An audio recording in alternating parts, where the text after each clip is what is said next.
E chegada a tarde, foi com os 12.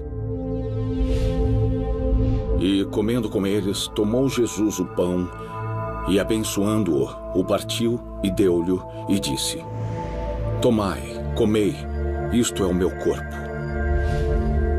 E tomando o cálice, e dando graças, deu-lhe, e todos beberam dele.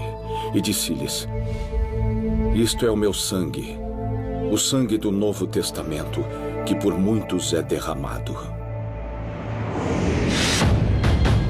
Em busca do tesouro sagrado.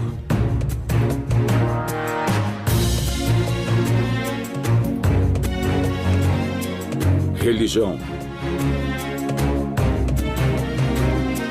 ciência, tradição,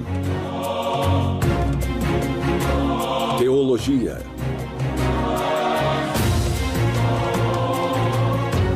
tesouro sagrado.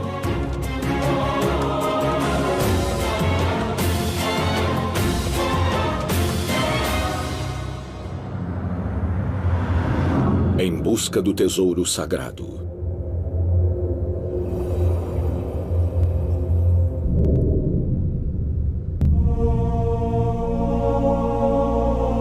A última ceia.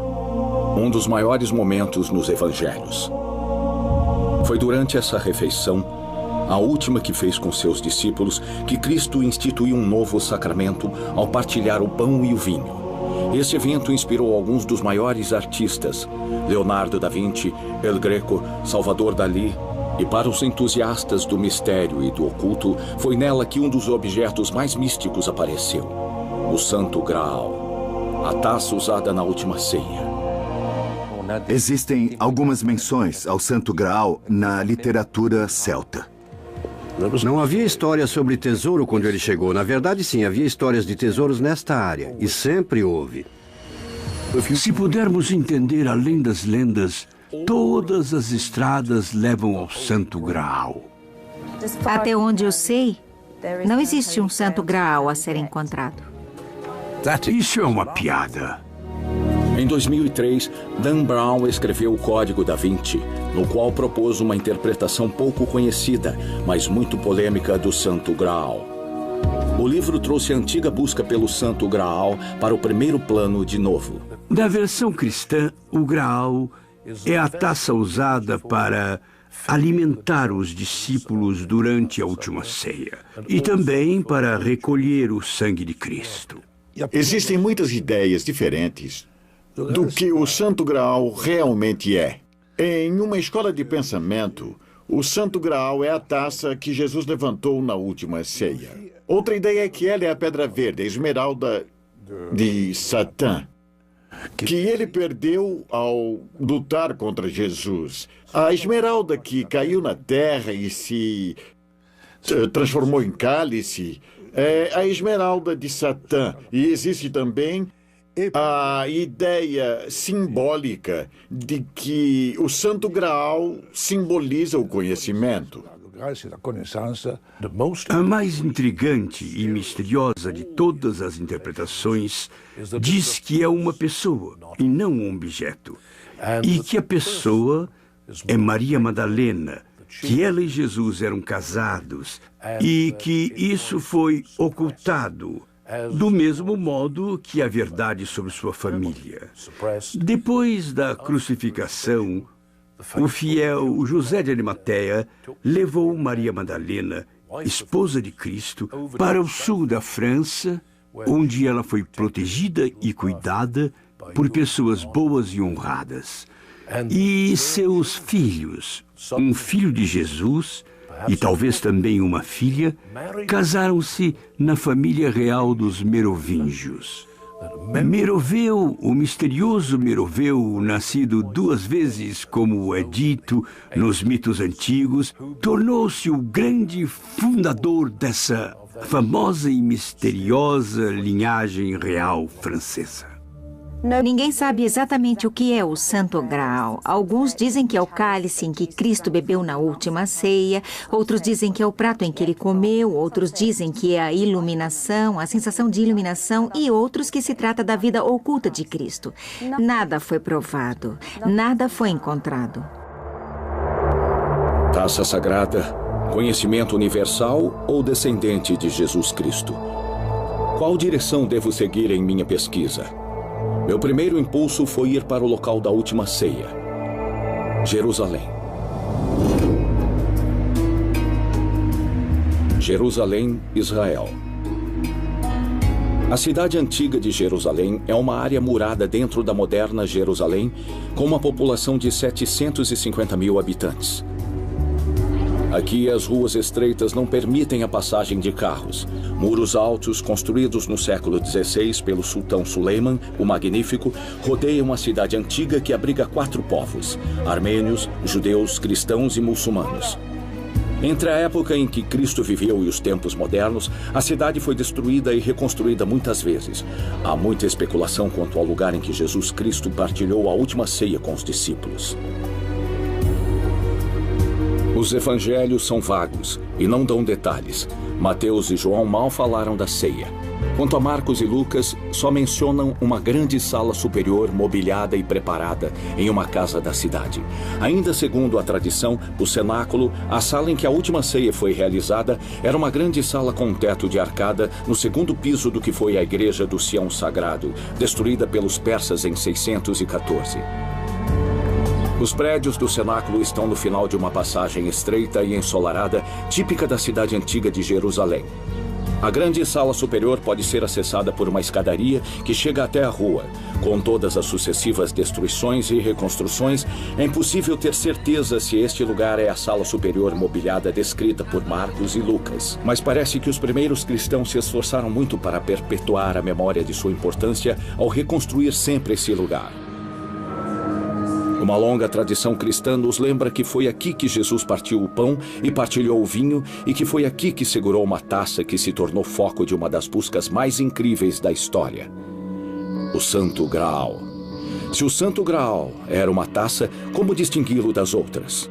Eles não tinham cálices no século I, mas usavam taças, versões muito simples. Taças como eu tenho exemplos aqui na minha coleção particular. Aqui, por exemplo, nós temos uma taça típica do primeiro século, em argila cozida para beber. Um judeu a teria usado para beber vinho. Isso se fosse em situações comuns, mas não em Pessah ou Páscoa judaica. Por quê? Porque a argila cozida não é kosher. Então, o único material kosher é a pedra. Por quê? Porque ela foi criada por Deus. Assim, os judeus muito conservadores só usam pedra. O Santo Graal. Quando foi que essa taça comum tornou-se objeto de uma busca tão extraordinária? Mais de 1000 anos se passaram antes de a última ceia ser mencionada na literatura. Para entender a essência do Santo Graal, temos que deixar as ruas ensolaradas de Jerusalém e ir para o interior da Inglaterra. Temos que deixar o rei dos judeus de lado por um momento e nos focar em outro rei, Sir Pendragon, Arthur Pendragon, mais conhecido como o lendário Rei Arthur. Inglaterra. O grande Rei Arthur é uma das lendas britânicas mais antigas e mais persistentes. Há controvérsia sobre ele ser uma figura histórica ou ser apenas um mito. Isso o coloca na mesma categoria que o famoso, generoso e caridoso Robin Hood, que viveu muitos anos depois. E o rei Arthur supostamente era o líder de um grupo de cavaleiros, Sir Galahad, Sir Gawain e todos os outros, Sir Percival, que corriam a resgatar jovens donzelas para salvá-las de dragões, ogros e outros monstros de todo tipo. Nós estamos lidando com um personagem que provavelmente tenha existido. mas que acabou sendo alvo de uma lenda extraordinária. Ele foi feito king da Grã-Bretanha, ele expulsou todos os anglo-saxões da ilha, ele até conquistou toda a França, que era chamada de Gália naquela época, chegando até Roma. Tudo isso foi inventado muito depois. Mas talvez houvesse um Arthur verdadeiro. Talvez também, em algum momento, um nobre que era especialmente corajoso e lutou contra os anglo-saxões e também, como resultado, uma das lendas mais antigas da história foi criada ao redor dele. Em busca do tesouro sagrado. Em busca do tesouro sagrado. Foi num dos relatos épicos de Os Cavaleiros da Távola Redonda, escrito por Chrétien de Troyes, na segunda metade do século XII, que o lendário rei Arthur apareceu em busca do Santo Graal.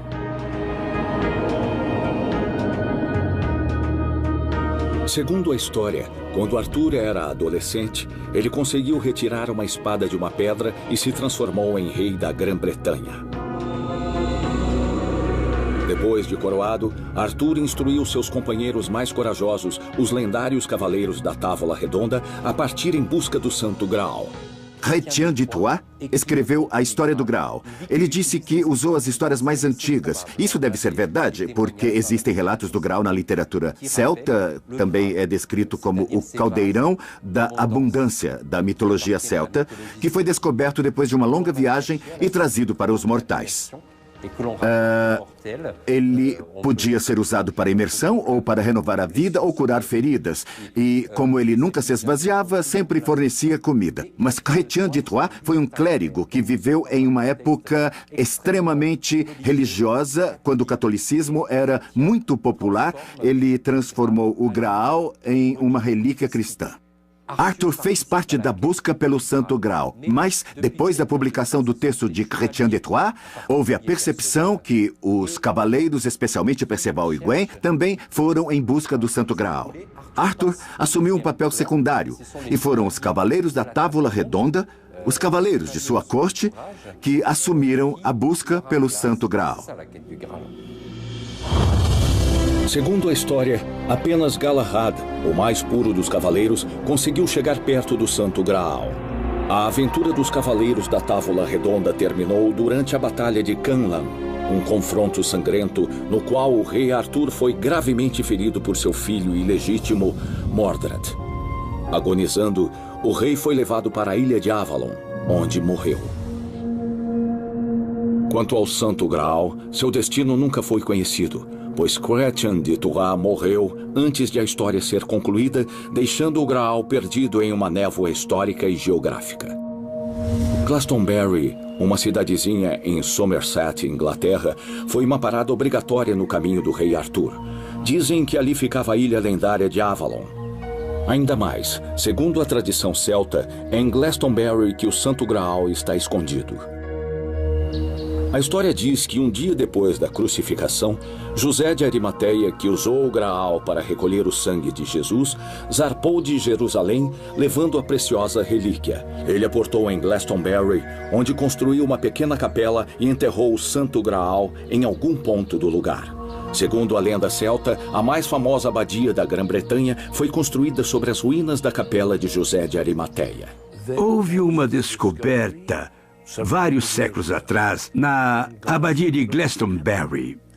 E a inscrição ali, dentro de um caixão de carvalho, que estava a 4,5 metros de profundidade, o dobro da profundidade de um túmulo comum. Ela dizia: aqui repousam o rei Arthur e sua segunda esposa, Guinevere. Depois disso, os corpos foram removidos e enterrados em 1278 dentro da abadia. Hoje, 2 placas comemorativas são um lembrete dessa descoberta. Quanto ao Santo Graal, a curta distância das ruínas da abadia existe um poço chamado de Poço do Cálice.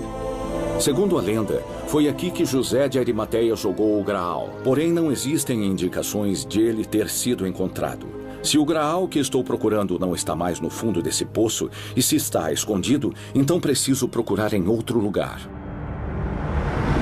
Em busca do tesouro sagrado. Em busca do tesouro sagrado. Para muitos, a busca pelo Santo Graal é uma aventura embriagante. Nem Indiana Jones resistiu à tentação em sua cruzada final. Se o Santo Graal existir, como ele será? Qual é o tesouro que os buscadores procuram? E onde eles devem procurar? Graal é a palavra que designa uma taça para beber em espanhol antigo. Então, sabemos pela própria palavra que a lenda do Santo Graal deve vir de uma região em que uma taça chama-se Graal, ou seja, da Espanha, na Península Ibérica. Na Catedral de Valência, na Espanha, os visitantes podem ver uma relíquia admirável. É uma pequena taça de pedra que, com o tempo, foi colocada em um magnífico pedestal de ouro decorado com pedras preciosas.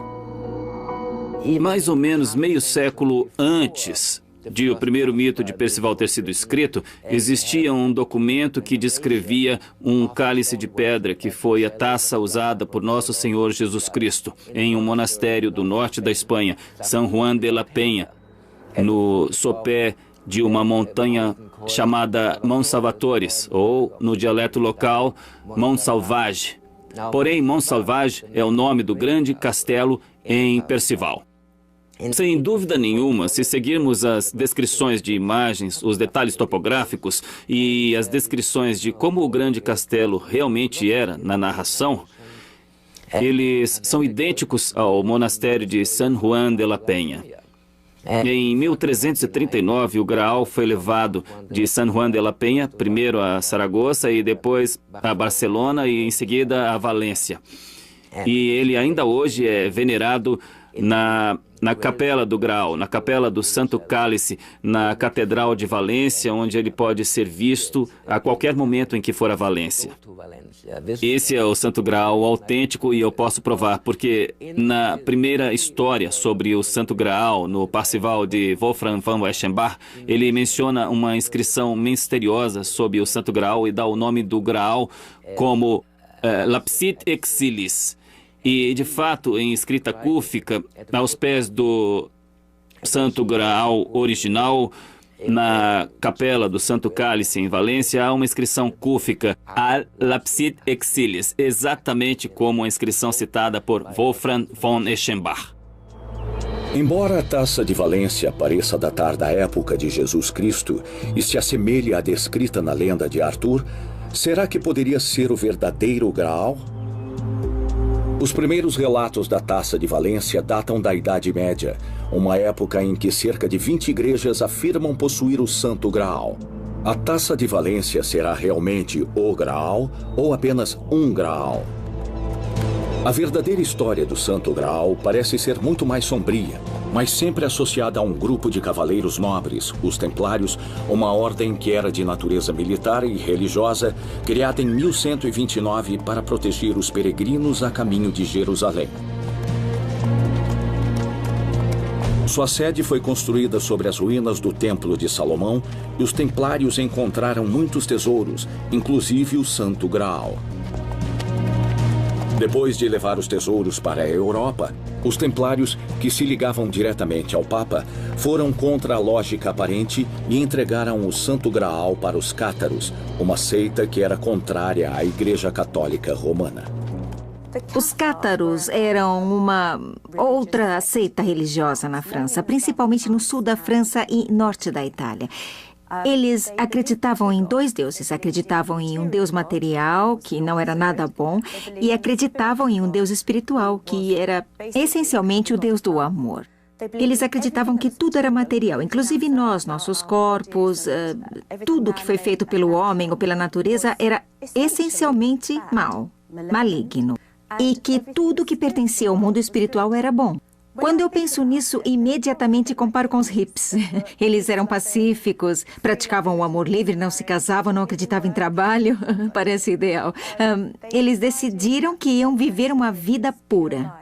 Houve divergência de opiniões na religião dos cátaros, uma religião em que os seguidores aprendiam aspectos religiosos, mas de um modo muito diferente do modo da Igreja Católica. Os cátaros eram mais severos e também mais objetivos. Essa visão da cristandade logo foi considerada inaceitável por Roma. Consequentemente, os cátaros ou albigenses foram declarados heréticos. Em 1209, Simon de Montfort, um cavaleiro designado para Carcassonne, recebeu ordens de liderar uma campanha contra os albigenses. No final do século XII, Inocêncio III pediu aos nobres que agissem contra esses heréticos que eram considerados perigosos, que eram piores do que tudo. Então, ele convocou uma cruzada contra essas pessoas que eram piores do que pagãos, até piores do que muçulmanos. Foi assim que ele conseguiu que os nobres interviessem com seus exércitos em uma cruzada contra os cátaros. Felipe Augusto, o rei da França na época, não achou que tivesse direito ou competência para intervir, mas os barões do norte da França foram autorizados a participar nessa cruzada em 1209. A cruzada continuou em ondas e só terminou em 1229 com o Tratado de Paris-Maux. Assim, o Santo Graal, que havia sido entregue aos cátaros por motivos pouco claros, estava em meio a outra cruzada, desta vez no sul da França. Os cátaros movimentavam-se o tempo todo, fugindo de seus adversários e esconderam a relíquia em diversos castelos. Não eram castelos cátaros, eram castelos languedocianos, nos quais os cátaros se refugiaram. Alguns pertenciam a cátaros, senhores que tinham se convertido ao catarismo, enquanto outros pertenciam a famílias basicamente ortodoxas, digamos assim, nos quais apenas alguns membros da família eram cátaros. Perseguidos pelos cruzados, que eram comandados pelo Papa, os cátaros ocultaram seus tesouros religiosos, entre eles o Santo Graal, em muitos castelos das montanhas, como Puy-Vert, Pays-Perthus e Montségur. Seguia-se a trilha dos cátaros em busca dos traços históricos do Santo Graal. Em busca do tesouro sagrado. O primeiro ataque dos cruzados católicos contra os cátaros aconteceu no castelo Puy-Vert. Situado sobre um cume rochoso em uma colina acima da cidade de mesmo nome, o castelo Puy-Vert destaca-se na paisagem, no centro do que já foi território dos cátaros. No outono de 1210, o exército de Simon de Montfort tomou o castelo Puy-Vert. Eles inventariaram tudo no local. Talvez o Santo Graal estivesse estado ali, mas não estava mais. Depois que Puy-Vert foi tomado, os cátaros fugiram em busca de um novo local seguro. Outro oásis dos cátaros foi a fortaleza Pays-Perthus, que se ergue em uma crista rochosa a 800 metros de altura. Em 1240, o castelo de Pays-Perthus sucumbiu às forças francesas. Quando os homens do rei tomaram a fortaleza, não encontraram o Santo Graal em parte alguma. Sem dúvida, ele fora levado a um local mais seguro. Um pequeno grupo de cátaros escapou à perseguição depois da queda de Puy-Vert e da invasão de Pays-Perthus, refugiando-se em Montségur. As pessoas que se abrigaram em Montségur aguentaram o cerco por 9 meses. Bom, é incrível uma batalha durar 9 meses como essa. Eles resistiram o melhor que puderam. E esse cerco marcou a resistência dos cátaros aos invasores. A fortaleza de Montségur, que fica em um pico rochoso a 1.200 metros de altura, é quase inacessível. Ela é tão difícil de atingir que foram necessárias 3 tentativas para desalojar seus habitantes. Mas no Natal de 1243, alguns cruzados conseguiram subir a montanha até a fortaleza, onde tomaram a torre de vigia. Então a batalha começou. Os cátaros resistiram ainda por 3 meses, mas em 1º de março de 1244, Pierre Roger de Mirebois, senhor de Montségur, foi finalmente forçado a negociar a rendição. Mais de 200 cátaros que se recusaram a renunciar à sua fé foram queimados em fogueiras. Nós podemos dizer com certeza que sabemos que os cátaros imaginavam bem que seriam presos. Daquele momento em diante, eles puseram seus tesouros a salvo. 4 de seus guias de montanha mais corajosos transportaram consigo, e eu cito, os tesouros de sua fé. E existem alguns especialistas na história dos cátaros que sugerem que o que eles transportaram era o Graal. Alguns cátaros conseguiram fugir, escapando dos olhos atentos dos inimigos, e se esconderam numa caverna que ainda é visível das ruínas do castelo Montségur. Daí em diante, as pistas do Santo Graal desapareceram mais uma vez por 600 anos. Em um dia claro das ruínas de Montségur, pode-se ver as colinas rochosas com um castelo próximo. Alguns dizem que é ali que o segredo do Santo Graal é mantido. A aldeia se chama René-le-Château. Como posso resistir? A pequena aldeia medieval de René-le-Château fica no alto de um pico rochoso 5 quilômetros a sudeste da aldeia de Guisa. Ela é uma aldeia típica do Languedoc. A principal característica da aldeia é o castelo um pouco arruinado que já foi a fortaleza do senhor local, um membro da família Hautpoul. Foi o castelo, que data do século XIII, que deu o nome à aldeia medieval de René-le-Château. Na entrada da aldeia, um aviso da prefeitura diz aos visitantes que não são permitidas escavações no terreno da aldeia. Por mais de 50 anos, esta aldeia tem atraído caçadores de tesouros de todo o mundo por causa de um simples pároco, Bérenger Saunière. A história de René-le-Château começa no final do século XIX, quando um pároco, Bérenger Saunière, foi enviado a uma aldeia pobre com uma igreja caindo aos pedaços e começou a restaurá-la. Ele encontrou algo enquanto trabalhava e ninguém sabe de fato o que foi. A lenda diz que ele achou algum tipo de tesouro. Ele não era um caçador de tesouros, não houve nenhum tipo de tesouro, nada disso. Sim, havia histórias de tesouros nesta área, e sempre houve. Mas esse tipo de lenda está ligado a este tipo de lugar. Henry Lincoln, um dos 3 coautores de The Holy Blood and the Holy Grail, ficou tão envolvido com a história que deixou a Inglaterra e se mudou para uma cidade a poucos quilômetros de René-le-Château. Ele e eu visitamos o local juntos. Pediram que ele encontrasse algo na igreja, ao que parece. O pedido provavelmente veio da família dos Habsburgos e eles financiaram o trabalho que ele fez quando decidiu restaurar a igreja. O dinheiro foi fornecido pela Condessa de Chambord, esposa de um candidato ao trono da França. E havia alguns documentos valiosos para a família dos Habsburgos que haviam sido perdidos na época da Revolução Francesa. Não realmente perdidos, mas escondidos naquela época. Eles sabiam que estavam ocultos na igreja, em algum lugar. Então, o álibi perfeito, por assim dizer, para que alguém cavasse na igreja, seria o padre restaurar a igreja. Foi assim que começou a história do tesouro. Com a ajuda de alguns membros de sua paróquia, Saunière começou a reformar a igreja.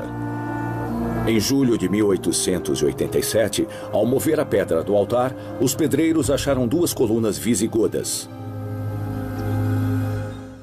A história, o boato de um tesouro começou imediatamente quando ele fez uma descoberta.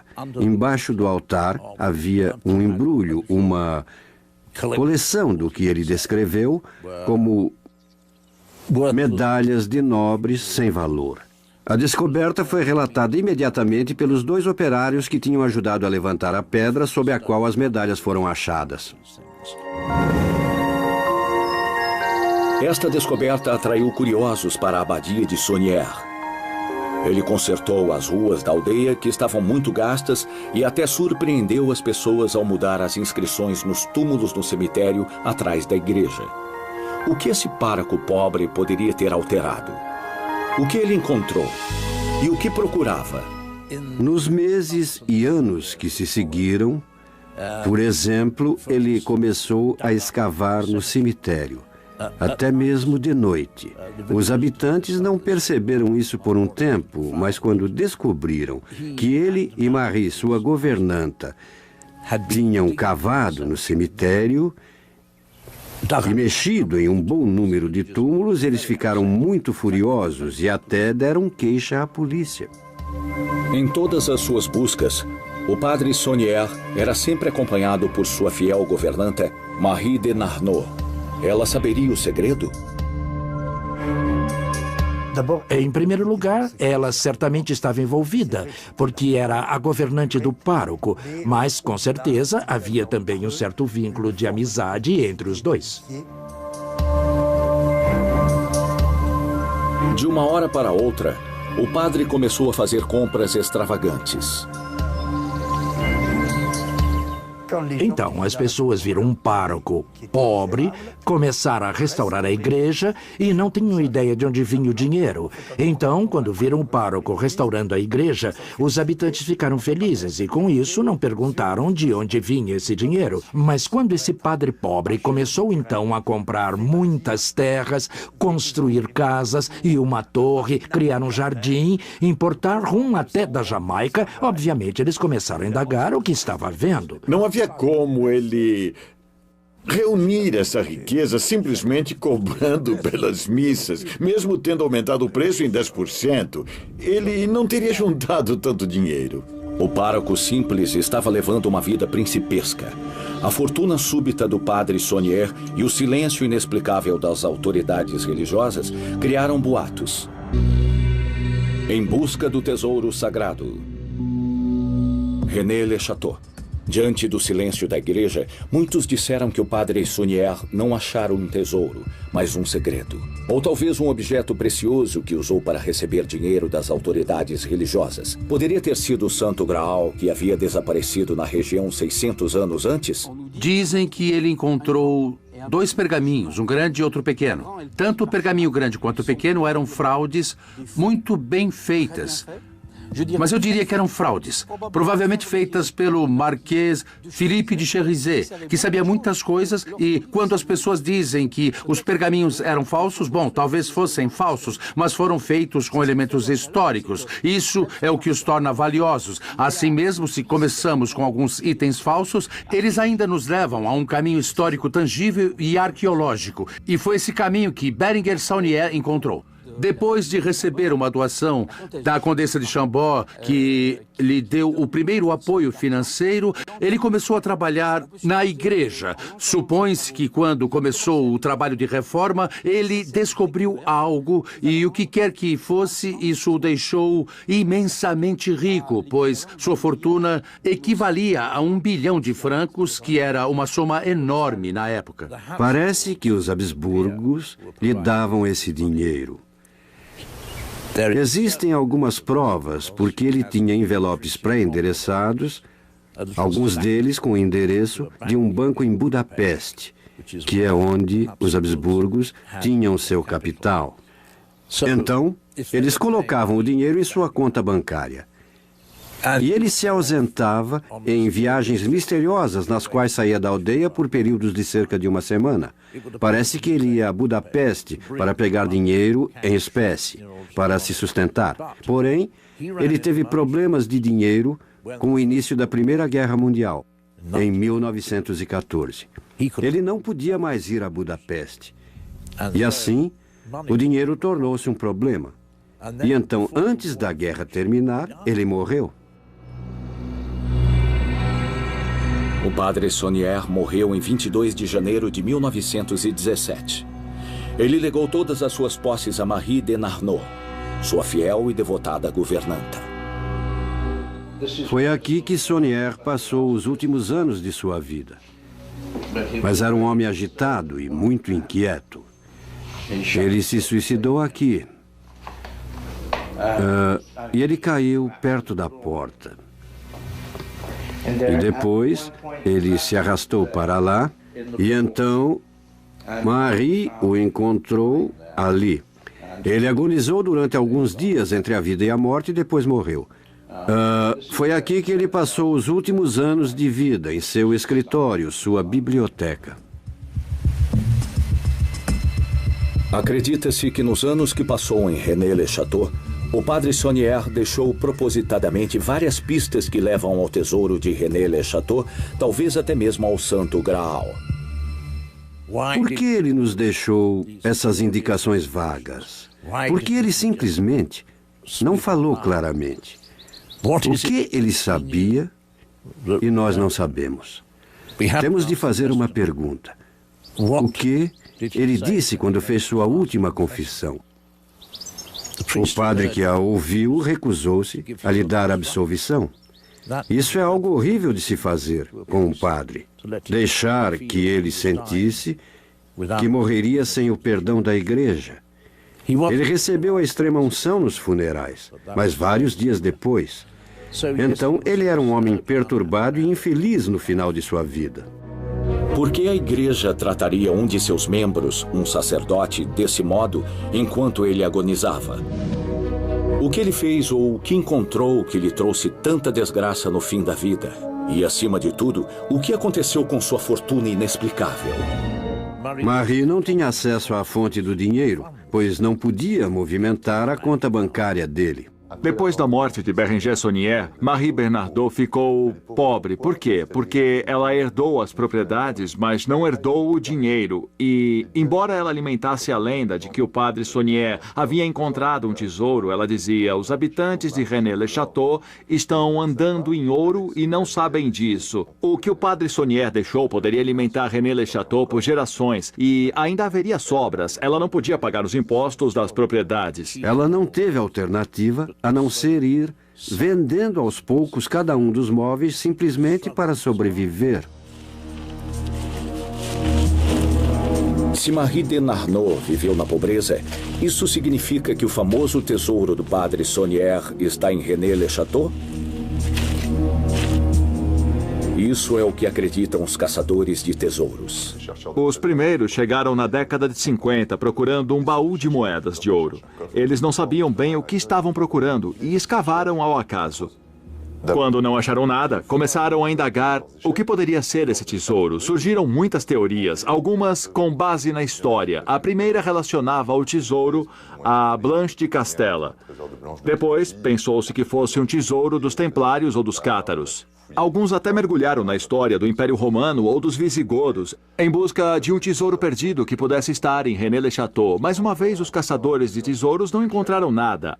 As teorias desapareceram e o esoterismo entrou em cena com Gerard de Sade nos anos 70. Começaram a surgir teorias não relacionadas a um tesouro enterrado, teorias cheias de misticismo. Houve histórias de documentos sigilosos, segredos da igreja e um túmulo, talvez de Maria Madalena. Houve até a especulação sobre o Santo Graal.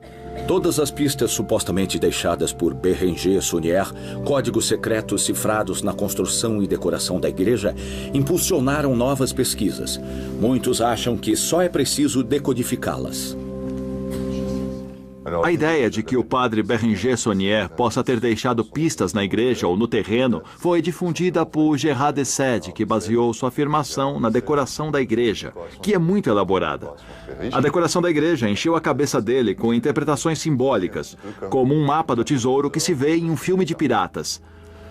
Outros documentos foram escritos explorando as ideias de Gerard de Sade em várias direções, com um foco particular no terreno e nos jardins. Mesmo hoje, essa possibilidade atrai os caçadores de tesouros, sem realmente oferecer uma solução concreta. É verdade que há coisas extremamente estranhas na igreja. Existem estações da Via Crucis representadas por pinturas muito estranhas. Os quadros e estátuas são importantes. Por exemplo, se você pegar as estátuas dos santos, elas são 5. Se pegar a primeira letra de cada santo, temos Saint-Germain, Saint-Roch e até Maria Madalena. E as iniciais estão escritas no pedestal de tal modo que acabam formando a palavra Graal. Se você parar e examinar cada uma delas, encontrará pistas que talvez não indiquem o destino final, mas que mostram que Saunière sabia de algo extraordinário. Em busca do tesouro sagrado. Gerard de Sade escreveu O Ouro de René, a vida insólita de Bérenger Saunière, pároco de René-le-Château, que transformou a aldeia em um mistério nacional e atraiu buscadores de tesouros. 13 anos depois, 3 autores ingleses escreveram O Sangue Santo e o Santo Graal. Este livro dizia que o segredo do Padre Saunier estava ligado ao Santo Graal.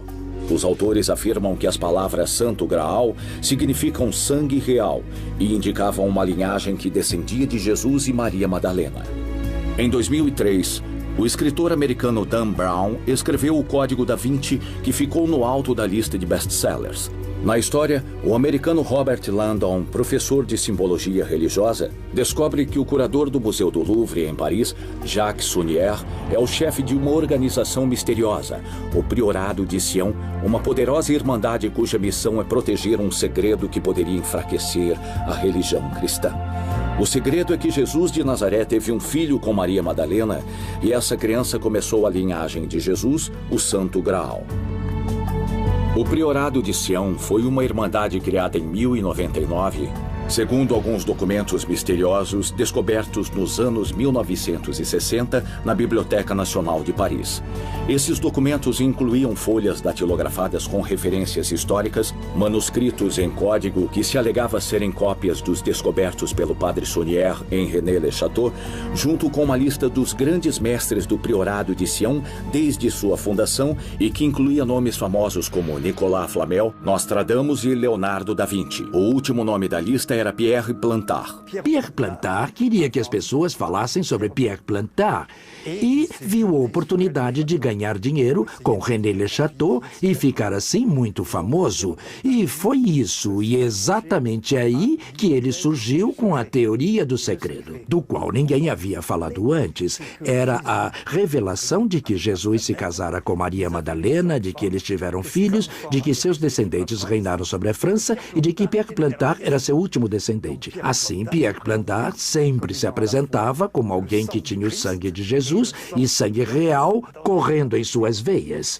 Para dar mais veracidade à sua ideia e apoiar seu direito ao trono da França, ele criou uma associação que chamou de Priorado de Sião. O objetivo da associação era incentivar a ajuda mútua entre os membros, e isso não era nenhum segredo. Existem muitas especulações sobre o Priorado de Sião e também sobre Leonardo da Vinci, Maria Madalena, Jesus Cristo e tantos mais, mas queremos que os livros aguçem nossa imaginação e o Código da Vinci certamente conseguiu. Em busca do tesouro sagrado.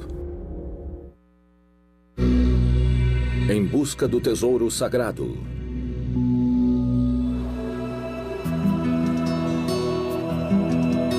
O Código da Vinci criou milhares de leitores interessados na teoria de uma linhagem descendente de Jesus.